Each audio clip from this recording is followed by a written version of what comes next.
Hey everyone, Harry here to talk about the announcement by Florida Governor Ron DeSantis that Florida will be launching its own criminal investigation into the possible assassination attempt on Donald Trump by Ryan Wesley Ruth over the weekend. This is more complicated than it sounds. So you might think it kind of goes without saying. Somebody is thought perhaps to have been trying to kill someone in Florida. Why not Florida authorities take it over? And what's wrong with a parallel investigation while the feds are doing it? What's wrong with it is it ignores how things normally work, and we have the potential for real discord and conflict between the feds and Florida. So let's review the bidding a little bit. This guy, we're not certain, but he lies in wait for many hours. He's got a rifle, and he seems to be waiting for Trump. And he flees and has now been arrested. And as would happen there, the feds are all over it and immediately. Why is that? Well, first, the apparent target is a former president of the United States, and that's the reason for the targeting here. In other words, if you think about who's got the strongest interest, it's certainly the federal government, because if there's an assassination attempt, it's because of his identity. Then also, Trump is under Secret Service protection, and there is a special federal statute that makes it a crime to try to kill someone who's under Secret Service protection. So the feds have done what the feds will do in just such a situation. They have fanned out, talked to everyone. They are already, even though it's been all of 2 or 3 days, really neck deep in the investigation, and they are obviously taking charge of it. And that is the way it would normally work. So when DeSantis comes up and says Florida is undertaking its own investigation, and when you understand the history of DeSantis toward the federal government, toward the Biden administration, and his very sort of ideological partisanship, this looks like, well, it's quite clear. This is not a sort of, we're Florida and we're here to help. It's rather portends a kind of wrestling match over who gets the case. Now, this is really bad for law enforcement. The way there's all kinds of established norms and practices, including certain times when the feds will stand down. But in general, there's good reason, both the intensity of the government interest, but just superior investigative capabilities, certain things that the feds bring to the table that is more than a state authority can. And typically what will happen here is a state DA will see and know that the feds are all over things. And at that point, they'll maybe be at the table, maybe be in the loop, at least seek to be, but they'll be taking a second chair.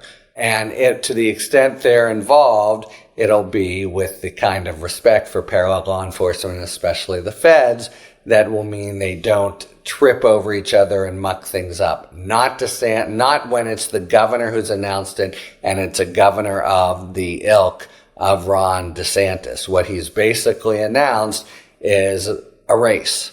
And you can be sure, having made this grandstanding announcement, he's going to be exhorting the Florida prosecutorial authorities to do everything they can to take charge of the case.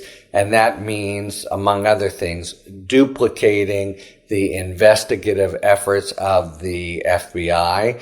Just for starters, when you duplicate witnesses and have different authorities ask witnesses similar questions, it's a recipe for having inconsistent statements.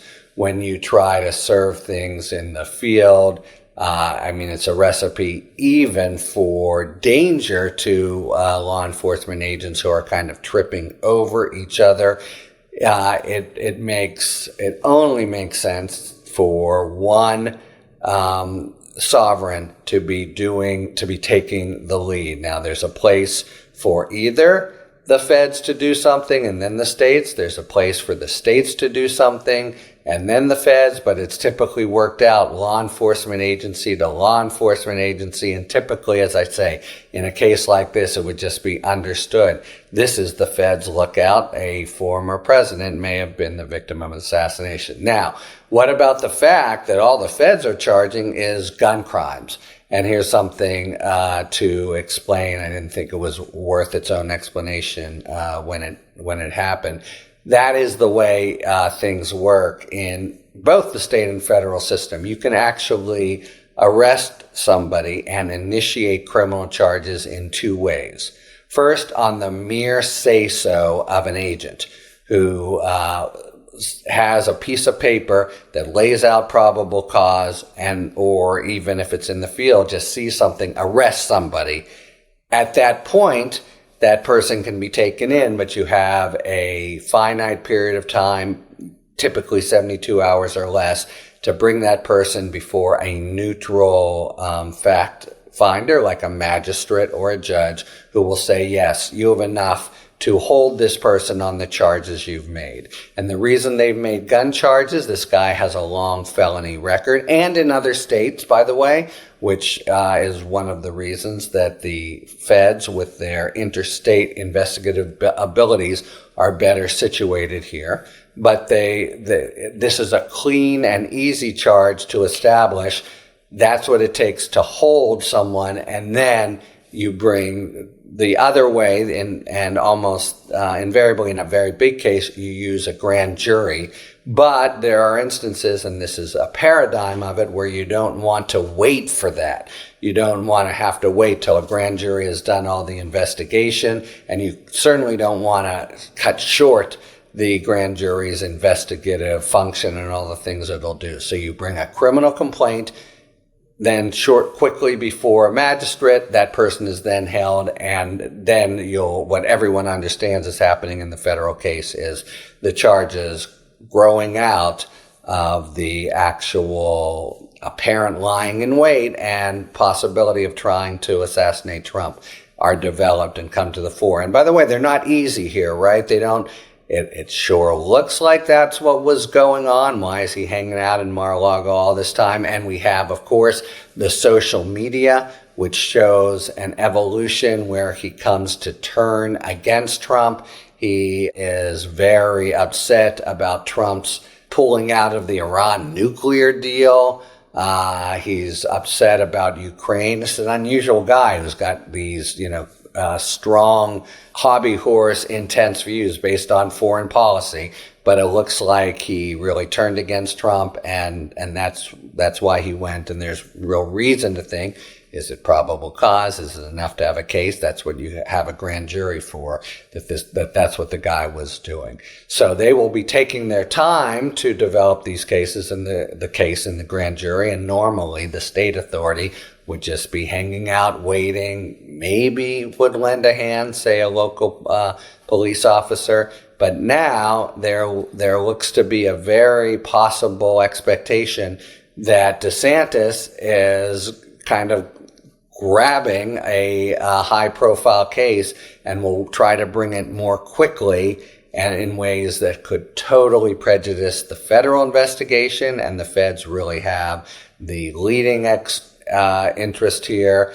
And, there are scenarios where they botch the job, the states do, and the feds are left with a mess that can't be cleaned up when depending on what witnesses have said or what investigative moves have been done, how a search is undertaken, etc.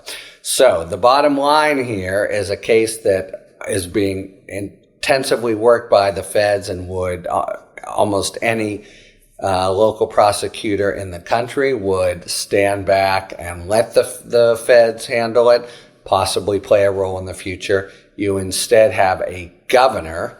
That's very unusual in and of itself. Not a DA, not an AG, but a governor saying, we're going in here. And it's, moreover, a governor with a sort of iron fist who has shown his propensity to boss people around in the state according to his own political agenda. So we really have a recipe for inconvenience or prejudice to the case at best, and at worst, even kind of tripping over each other in the field in a way that, if they're truly competitive, can actually get dangerous.